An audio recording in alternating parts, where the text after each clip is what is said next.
Okay, hi, good morning. So my name is Ohad Bitan, and I'm an internal medicine resident in Sheba. This work was done with cooperation between Sheba and Brigham and Women's Hospital in Boston.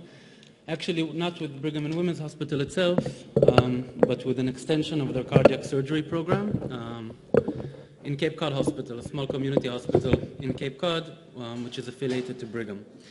So I'm going to present a retrospective look into the short and long-term outcomes of LAD endarterectomies and patch angioplasties, which were performed in this hospital.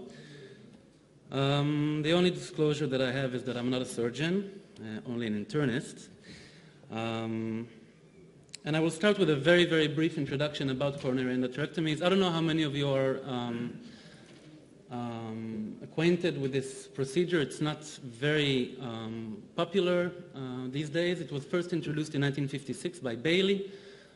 Initially it was a sole surgery, but eventually it found its way to be an adjunct to CABG. But the basic idea is that by extracting the atherosclerotic plaque completely, we get better revascularization, also from side branches,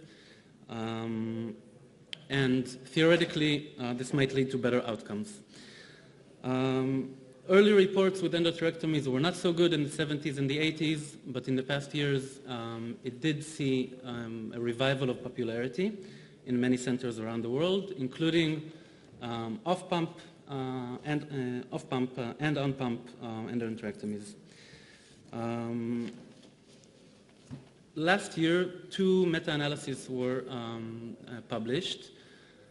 Many patients, and the results are basically that the short-term outcomes of endarterectomies are still not as good as isolated CABG. There is higher rates of in-hospital mortality, there is higher rates of MI.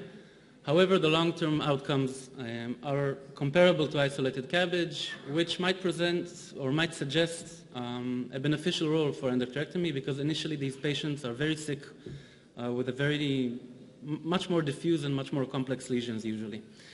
The techniques have changed throughout the years. Today, the open endarterectomy, what's called, with an under-vision extraction of the plaque is used mostly.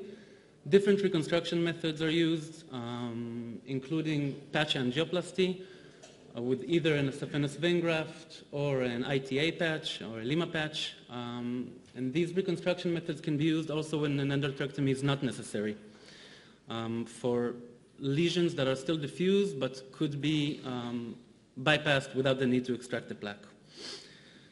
LAD endarterectomy has been quite controversial, but also has seen a revival of interest in the past years. So what we did is a retrospective cohort study in this community hospital, which used quite an aggressive approach.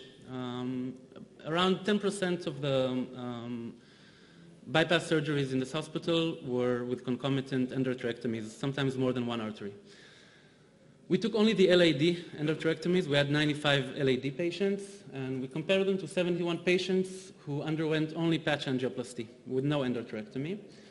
We basically took most of the data from the database of the hospital and from the Social Security mortality data, and some telephone follow-up calls with the patients to see whether they had reinterventions, which was one of the outcomes that we checked. The procedure was a standard on-pump CABG. Usually the decision, they try to plan ahead of time with angiograms, but usually the decision was ultimately taken on the operating table itself. According to the anatomy, the open technique was used, and the reconstruction was either with a saphenous vein graft or an ITA. These are the preoperative results, these 2 tables, which basically show a very sick population, a very old population, with groups that are quite similar except for 2 major differences. One difference is the age. The endarterectomy patients on the left were older. And the other difference, that this group, the angioplasty group, had a higher rate of pre-op MI, which was defined as 1 to 7 days before the surgery. These are the intraoperative results. You can see the graph numbers that are similar between groups, but on the red you can see the big differences. And the big differences were One, the number of concomitant valve surgeries, which was much higher in this group, 14 patients, 3 patients. This drove another big difference, which was the bypass times and the aortic clasp times, aortic cross-clamp times. If you notice, these times are quite long. And they are longer for the endarterectomy patients, but when the valvular patients were taken out, the differences disappeared. Still, these times are longer than isolated cabbage. As you can see, these are longer procedures. So this was one difference. And in terms of short-term mortality, short-term outcomes in general. So you can see the operative mortality itself is 3.6.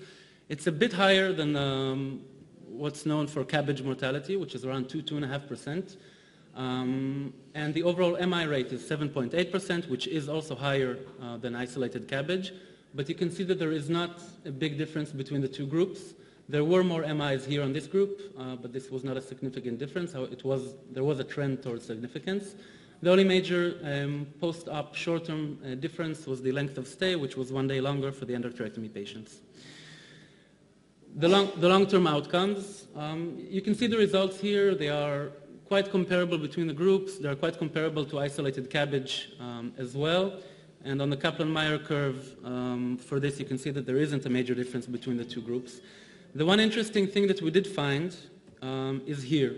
When we checked about freedom from reinterventions, we found out that the patients who underwent endarterectomy needed significantly less PCIs. There were no recabbages, but the endarterectomy patients needed less PCIs. And when they did need PCIs, they started having them 4 and 5 years after the surgery, as opposed to the angioplasty patients who started having PCIs in the first year. I would say this is the interesting finding of this research, and it's in concordance with the knowledge that we have basically about, or at least the theoretical knowledge, that complete extraction of the plaque might be beneficial for this very sick group of patients. So to conclude, these are acceptable and comparable short and long-term results between the groups. The differences in the bypass times were driven by the valve surgeries.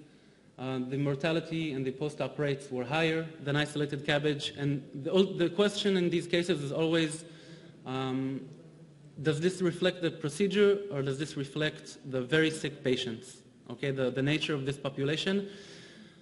Generally, in this kind of research and in the endarterectomy literature, one of the main arguments that you can't really compare these type of patients. They have very diffuse atherosclerotic disease, and even when you adjust and do all the statistical manipulations, it's very hard to actually compare, the specific individual decision that is taken on the operating table.